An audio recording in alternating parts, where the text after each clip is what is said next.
Welcome to Real Talk on Islam Live, where we will bring in our panelists who, in the first part of the show, will discuss interesting theological topics from the perspective of Islam. And in the second part, they will answer your questions. Our topic today is how can one experience God? There's still this question of Allah is one, but how do you find Allah? How do you find that spirituality? How do you develop that relationship with Allah Almighty? And I remember having this question myself, and it's a funny one actually, because I was in a Tibetan Buddhist monastery in the Himalayan foothills. So it sounds very adventurous. And it was in India, in an area called the Spiti Valley. Very beautiful area. And I was sitting there in this monastery on one of the roofs in this monastery. And I was practicing as a Buddhist. I didn't have any temple that I'd go to. I was just visiting India. And I was there and I was looking at the Himalayan foothills, these beautiful mountains, and I'd gone up one of them the earlier day. And I was meditating, and I was practicing this breathing meditation and this other types of meditation. And I was looking for spirituality, and I was looking for this unity in the universe. But then I actually just felt completely lacking in spirituality and felt that this wasn't right. This isn't the way to come to spirituality. And I feel like I'm going to give it up. And I gave up meditation in the Himalayan foothills in this Tibetan Buddhist monastery, because I felt that actually I'm looking for spirituality, but I'm doing it alone. I'm not relying upon some higher power. I'm relying on myself, and I'm never going to get there by myself. I'm too weak, I'm too incapable, I have too many flaws to actually find spirituality alone. Assalamu alaikum, peace be with you. Welcome to Real Talk on Islam Live. This is our episode 3. Today, our topic is how can one experience God? And I have a wonderful set of panelists today. We have our brother Yusuf, Mr. Yusuf Seeger, and he is, a little bit of a profile on him is he converted to Islam and Ahmadiyya in 2009. By profession, he installs robotics on automated parts. So, and we have our Mr. Hasim Babatu. He was raised as a Christian in a Christian environment. He converted to Islam in 1988, and then Islam and Ahmadiyya in 2004. He worked for 33 years in special services, AT&T company, on cell phone towers and Cisco routers, of things of that nature. He's retired now, and he is a lover of theology, and all of these gentlemen are lovers of theology. And we have another guest, if we can probably work out technical difficulties we're having with his connection, is Mr. Jonathan Ghaffar. I'll still give the introduction for him. He converted to Islam and Ahmadiyya in 1994. He is a writer by his life's profession.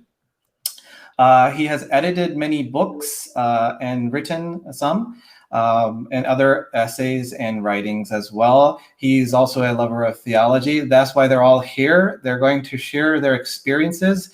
This show was not going to be more on doctrine. It was more from the personal perspective. However, as I just wanted to introduce what the purpose is. We explore the interesting theological concepts from the perspective of Islam. Real Talk is sponsored by the National Department of the Outreach Department of Ahmadiyya Muslim Community USA. And we are a worldwide community, Ahmadiyya Muslim Community worldwide, under the spiritual leadership of Hazrat Mirza Masroor Ahmad. He is the 5th Khalifa of Islam and Ahmadiyya and the Khalifa of the Ahmadiyya Muslim Community worldwide. Our community was founded by Hazrat Mirza Ghulam Ahmad, the promised Messiah, in 1889. He was the founder of the Ahmadiyya Muslim Community worldwide. We will be using the Holy Quran as our platform for our discussion, and the writings of Hazrat Mirza Ghulam Ahmad, peace be on him, to discuss our several points today. One of the books is the Philosophy of the Teachings of Islam. We've used that for the last 2 episodes. The other ones are in series, actually, Brahine Ahmadiyya Part 1 and 2 and Part 3. And then we will also use a portion of the Haqiqatul Wahi, also known as the Philosophy of Divine Revelation. So without further ado, we will get into the discussion, and I do apologize that our guest, Mr. Jonathan Ghaffar, is having the technical difficulties, so we may not be able to reach him during the show, although we were hoping that he would be. He had so much to offer, but with, I think, the length and time we have, we'll go with it. And the first area of conversation I want to start is the 3 types of knowledge that Hazrat Mirza Ghulam Ahmad, peace be on him, mentioned in the book Philosophy of the Teachings of Islam. So Mr. Seeger, he stated that about the 3 types of knowledge in his book, the knowledge through inference, the knowledge through sight, and the knowledge through experience. So how does that explain the perfect or absolute certainty that we need to have in the existence of God? And how does that relate with experiencing God or knowing that he does exist? For me, when I found the literature of Mirza Ghulam Ahmad, peace be on him, this was one of the points that he put forth that would really kind of grab my interest, was that he believed that you could never believe in God unless you were to experience him, right? He's like, you could reach the point that there should be a God, but not the certainty that there is a God. And then he goes on further and he says, well, this is how you experience God. This is what it's like. And he talks about a couple of different ways. And he gives the famous metaphor. It's almost cliche amongst the Ahmadi community, but if you haven't heard, he says that you could deduct that there's fire by seeing it in the distance and seeing the smoke travel up above the trees. And you could say there's a fire over there. He's like, you could be even more certain that there's a fire over there by seeing the flames flicker. He said, but the only way to really, really, really know absolutely certainty that it's fire is to stick your hand into it, right? And he's like, then you'll know it's fire. And he says, this is similar with like the belief in God. It's like you could see signs and deduct like maybe God is like bringing these signs. You could have acceptance of prayer, but revelation from God being the highest that he mentions, this is the absolute certainty and the highest reach that you can have of certainty and conviction in God. And it's interesting because fire is usually something we're watching from afar, and we have a hard time understanding what it would feel like if you were in the burning fire. So it's an interesting example that he gave, how once you're in it, you will experience all of the things associated with it. In the case of fire, a physical definition would be that we will feign extreme pain, obviously, in the case of we're in the fire. But if we are looking at it metaphorically, it's definitely a good concept to understand where we're going with this when we are talking about absolute certainty. Excellent. Mr. Babatu, Hazrat Mirza Ghulam Ahmad, the promised Messiah, peace be on him, stated the only way of acquiring certainty is to experience God repeatedly through converse. And this was in his book, Nasime Dawat, the invitation. So the Holy Quran also is clear on this. It says, when my servants ask thee about me, say I am near. I answer the prayer of the supplicant when he prays to me, so they should hearken to me and believe in me, and they may follow the right path. And there's actually an incident shared by Hazrat Aisha, may Allah be pleased with her, that relates that the Holy Prophet, peace and blessings be upon him, offered 11 rakahs, or the voluntary prayers, in the middle of the night, which every prostration lasted for a long enough space of time to permit a person to recite 50 Quranic verses. And now that's a long time when you're down there and you're prostrating. But there is a method to this. There's the purpose behind this. And thereafter, he would offer the two volunteer prayers before Fajr prayer, and then he would be offering his Fajr prayer. So, what do you make of this, of the converse of God, and how the example of the Prophet and what is it telling us, and how can we achieve this similar situation, or the similar guidance that Mirza Ghulam is talking about with conversing with God? Well, one of the things I see is, of course, we know one of the best ways to converse with God is through prayer. Always to be willingly open, paying attention, listening, meditating, being obedient, and more than anything, trusting in Allah. We read the Holy Quran, and there's so many commandments in there, and we read the Quran and we seek this knowledge, and sometimes our experiences help us to understand the knowledge that we've gained. And I talk about an incident where when I was in Qadian, and the promised Messiah, may Allah bless him, had said that I will cause thy message to reach the corners of this earth. So I had knowledge of that. But then when a young man came up to me, I ain't gonna say a young man, he was an elder man because he was in his 80s. He came up to me and he looked at my ID and it said USA, and he began to cry. And he just said the prophecy.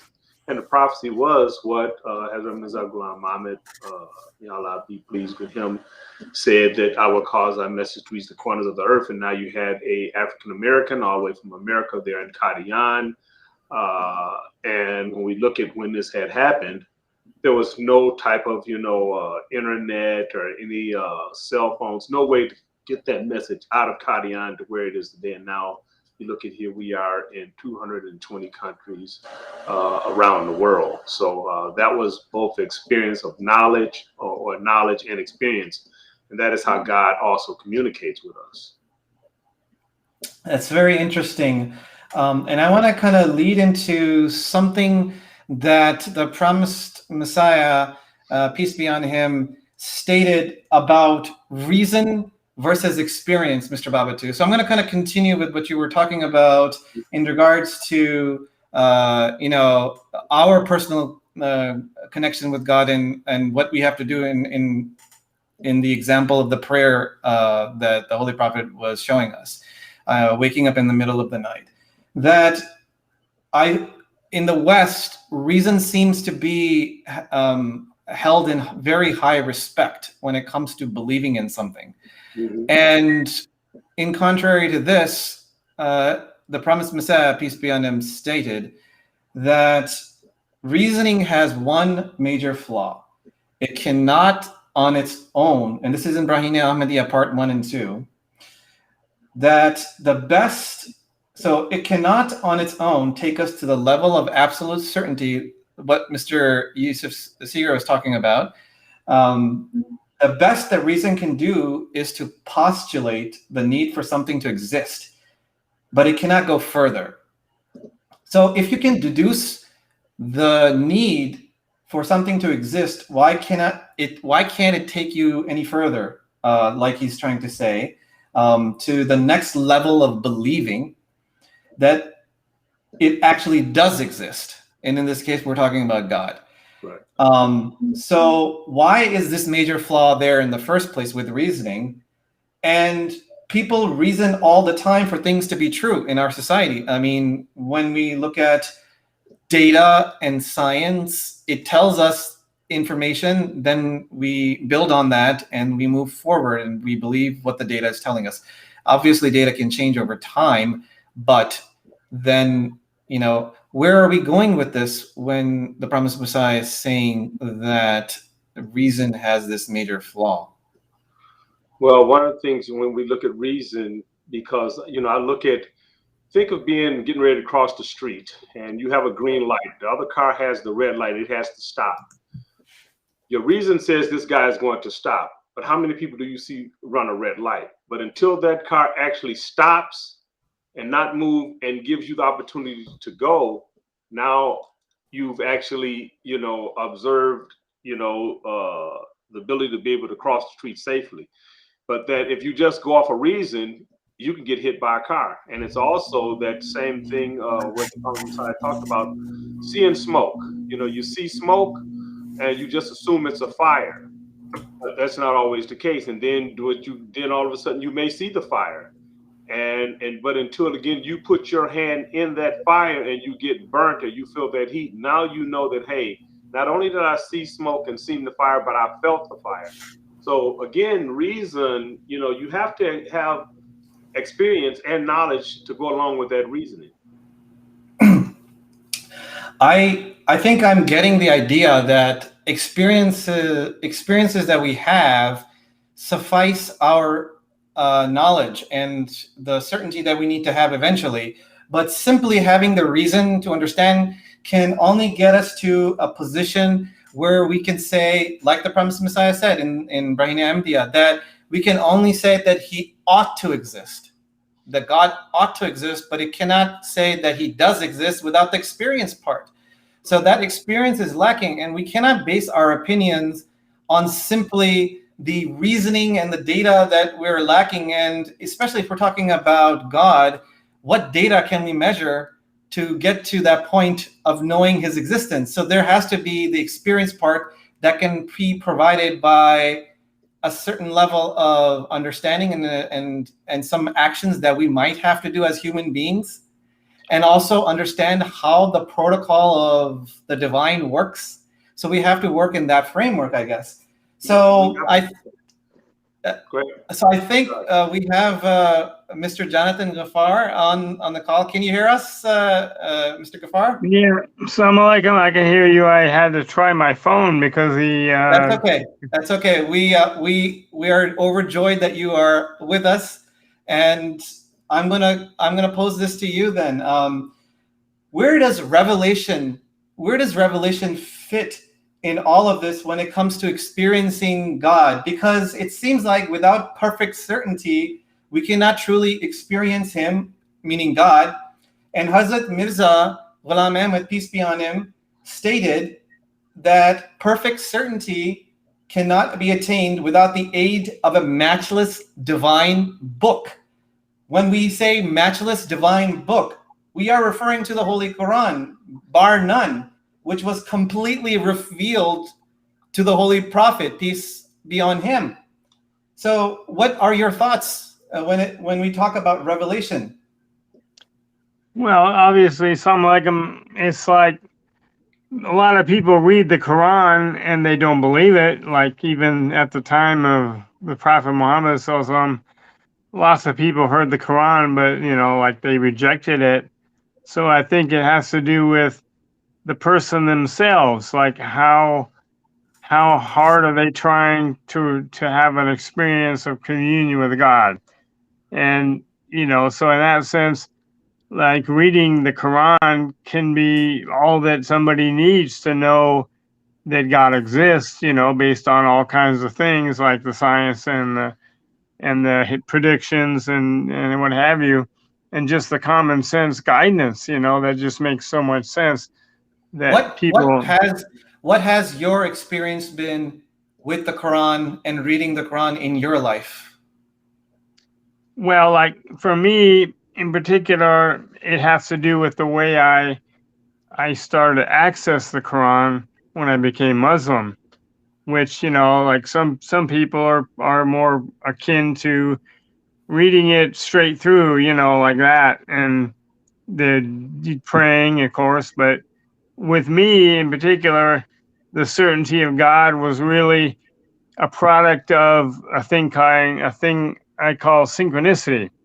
That's where you open the Quran at random and you kind of see what you get, right?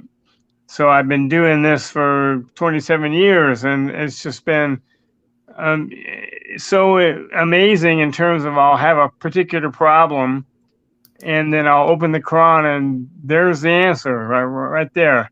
Like, I guess I guess, kind of humorously, an example that most people I think can relate to is when I became a Muslim, of course, I gave up all the kinds of Western habits that people give up. Like I stopped drinking and I didn't really gamble, but things like women were kind of a problem, because I used to like look at women. It's kind of hard not to if you're a normal man and you're, got everything working.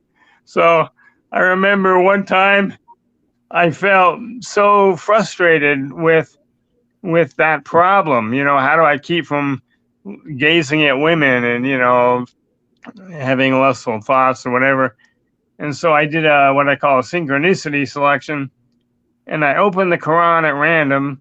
And because I'm really don't have good eyesight, I just looked down at this big block of text, from like Surah Maida or somewhere. It's just really just solid text, right? And I couldn't see the letters per se, but what I still remember is I saw one little sentence in the middle of this block of text looked like it was highlighted.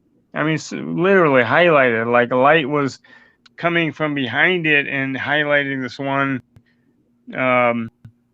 one sentence, right?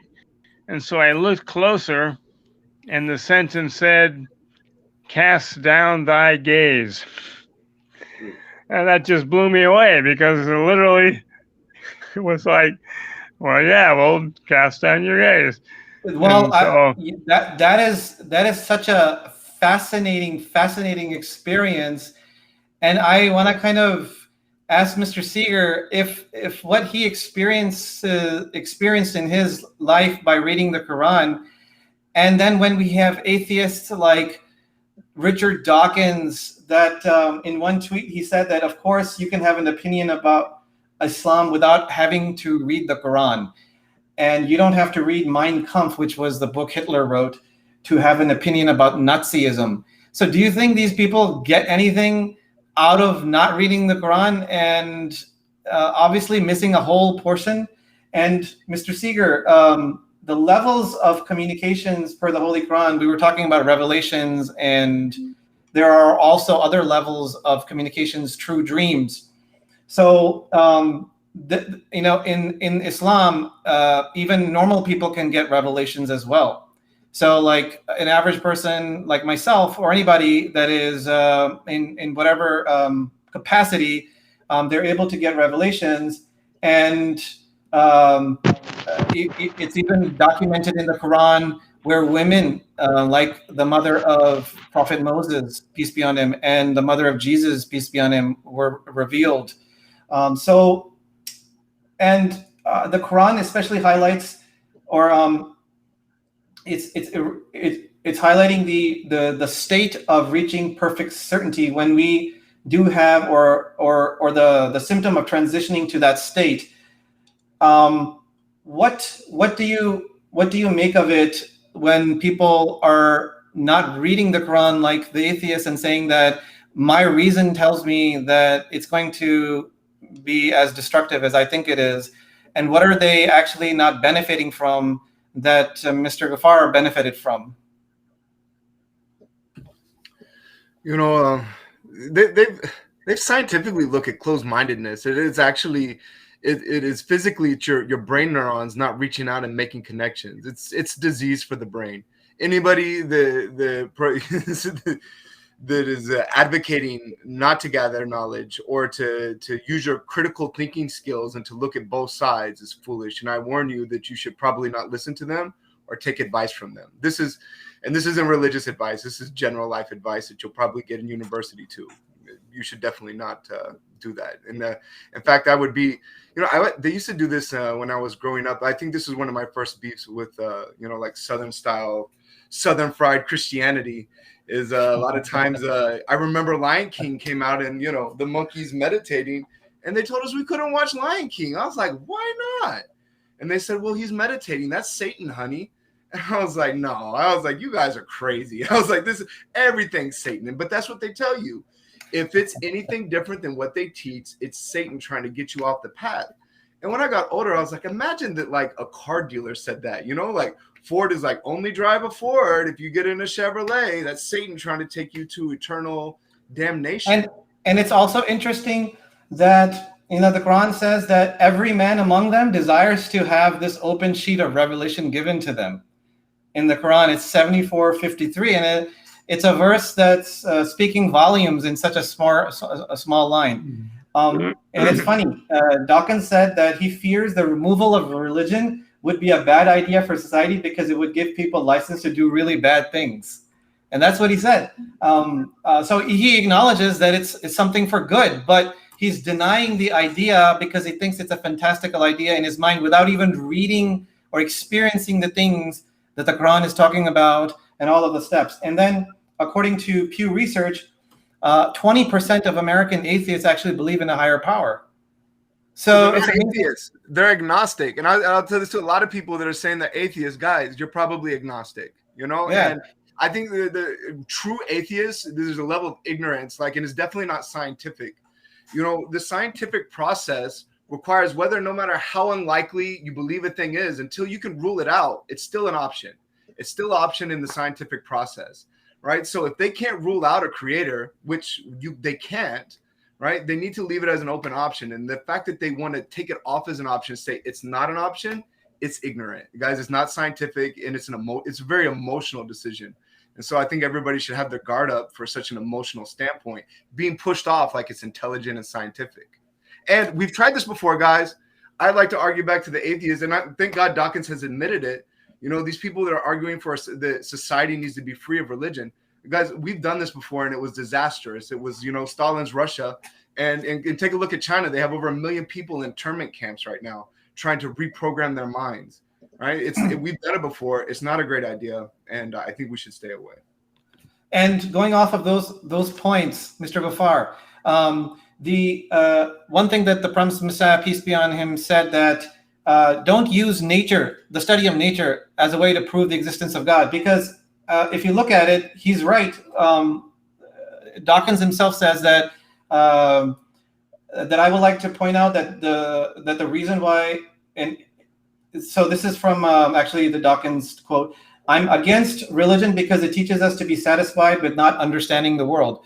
And he says, having built up the mystery, my other main aim is to remove it again by explaining the solution. So basically he's saying that we can easily study nature and we'll eventually figure it out. So stop saying that just because you couldn't figure it out, it's because of God. So Promised Messiah, peace be on him, is absolutely correct. We're not, we shouldn't use the study of nature as a way to prove the existence of God. What are your thoughts around that? Well, my first thought is kind of hilarious because Richard Dawkins, who's crying about investigating nature and science and all that stuff, refuses to look at the Quran and make a judgment on it, right? And saying you can know that Mein Kampf is about Nazism, you don't have to read the book. And that's already showing his prejudice against religion, right? I mean, it's a clear-cut kind of analogy he's trying to make. He's looking at all the bad things in a religion and just lumping everything together and saying, oh, I don't have to read the Quran because it's all just about killing and, you know, wars and whatever. And that's really ironic because of all the 3 books, the Quran has the smallest percentage of verses about war, right? It has like, I think 21% or less. And the Bible is like 27%. And so it's such a hypocritical stance to deny a piece of evidence that exists, and he can't deny the Quran exists, and he refuses to investigate it. But, you know, on the topic of essentially understanding, you know, God through nature, well, the Promised Messiah is right. It can point to the fact that there ought to be a creator, but the other part that makes for absolute certainty is only personal submission to God. You know, humility. How strong are you willing to strive to know God, right? And we know the prophets are the best example. They've totally submitted themselves to God, and their reward is converse with God. And so the fact that normal people don't have converse with God is just normal. Great points. And I want to kind of finish off one of the last points of reaching our ladder up to the point of perfect certainty and experiencing God, and that is the idea of sin and impurities, the physical impurities that affect our body, how that's hindering us from reaching that. And Mr. Babatu, I would like to kind of ask you that, even the company we keep, the friends we share, if they are experiencing the same moral declinations in their own behavior, most likely it's just like another kind of a disease. It would affect us as well. So the sins and the impurities, for instance, the Quran makes a mention of alcohol, and to keep you back from the remembrance of Allah. So it was one of the first few commandments that told the Muslims to stay away from that when praying, obviously, because it will definitely keep you away from the remembrance of Allah. Therefore, you will never go to any of the further steps. And in offering these voluntary prayers, the Holy Prophet's example says that when you offer these voluntary prayers in Ramadan out of sincerity of faith, in hoping to earn merit, all of the sins of the past will be forgiven. And it feels comical to these atheists that sins will be forgiven. What are they talking about? But when you talk about how we discussed in the earlier few episodes about the soul, how the physical impurities affect the soul, and how that's affecting us in reaching to the experience of God, is that not true, that these things are really hindering us from reaching that final stage, Mr. Babatu? Oh, absolutely. So many things are hindering us, and especially like, say, the company you get, there's a saying that says birds of a feather flock together. And if, a group of individuals are together and out to do something wrong, and even if you're with the crowd and you're not going to do nothing, you will be found guilty just the fact because you're with these individuals. So this is why we want to stay away from individuals like that. And there's something in the Quran that says, be a witness against yourself, in the pursuit of justice. So, talking about, not wanting to sin. Christians believe that we're born sinners. One of the things I looked at, how is a baby a born sinner when it knows nothing? A baby does just what a baby does. It is doing the will of God.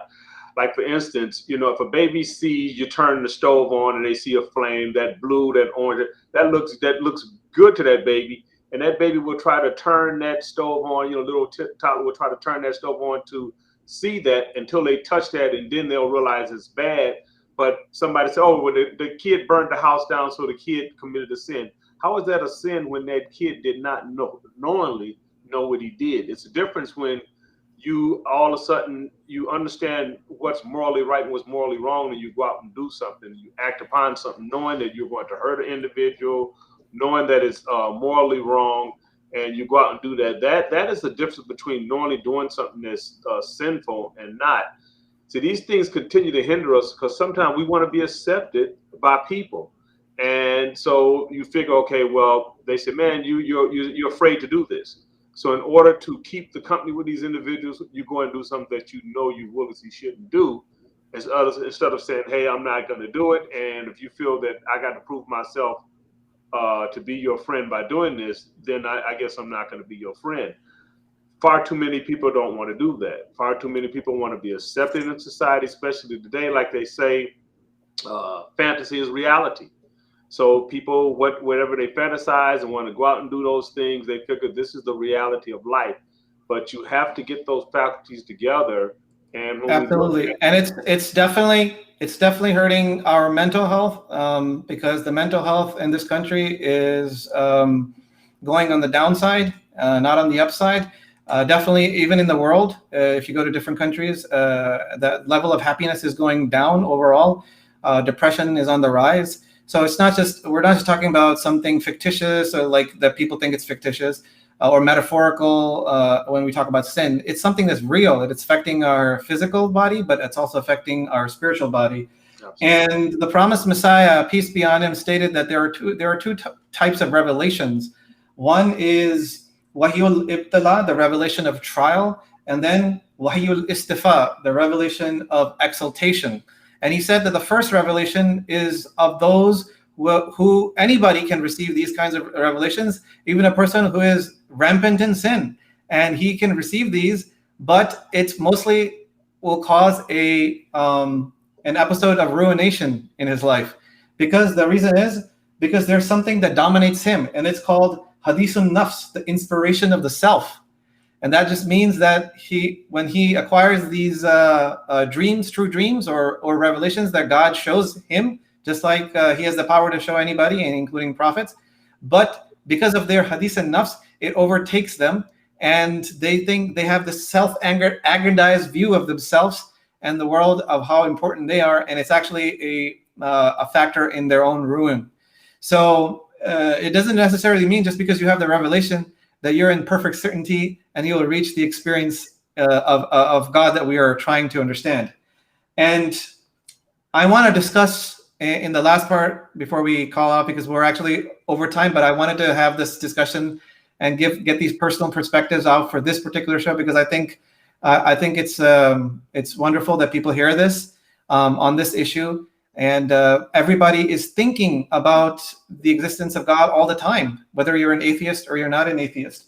The promised Messiah said that prophets and messengers have experienced desires, physical desires and passions. The only difference is that these holy people have renounced these desires and sentiments and slaughtered themselves before the Almighty in order to win his pleasure. So they've actually able to suppress this whole thing. And I think the formula for this is in the Quran, in Surah Mu'minun, the chapter 23, verses 2 to 12. And it's like a clear recipe. And it states that you have to be humble in your prayers. So you first have to develop the idea of prayer, the essence of prayer. And then you have to shun all that will waste your time. Shun everything that's wasting your time in this world. Concentrate and focus on the most important aspects of your life. And then it says, pay the zakat, the charity that you have to sacrifice from your own personal income and give it to others. So that concept of charity, the concept of sacrifice has to be there. And guarding your chastity, what Mr. Ghaffar was talking about, that this society is rampant with those kinds of inclinations, right? So guarding your chastity, it's one whole piece in this whole puzzle to get us to the point of reaching our experience with God. Except for the fact that what has God has given to you, the idea of marriage, to go in an organized fashion. And then be watchful of your promises, of what you promised other people, that you're going to do something. Do what you say. That's what the Quran says. Do what you say. And lastly, to be strict in the observance, to be very disciplined in the observance of prayer in all times. Whatever the obligations are, we have to immediately say that this is the time that we have to worship our God. And I think this encapsulates that recipe, that formula, with everything that the promised Messiah said and your personal experiences. When we talk about that in a higher level view of understanding of how to reach God, I think it's doable for every person.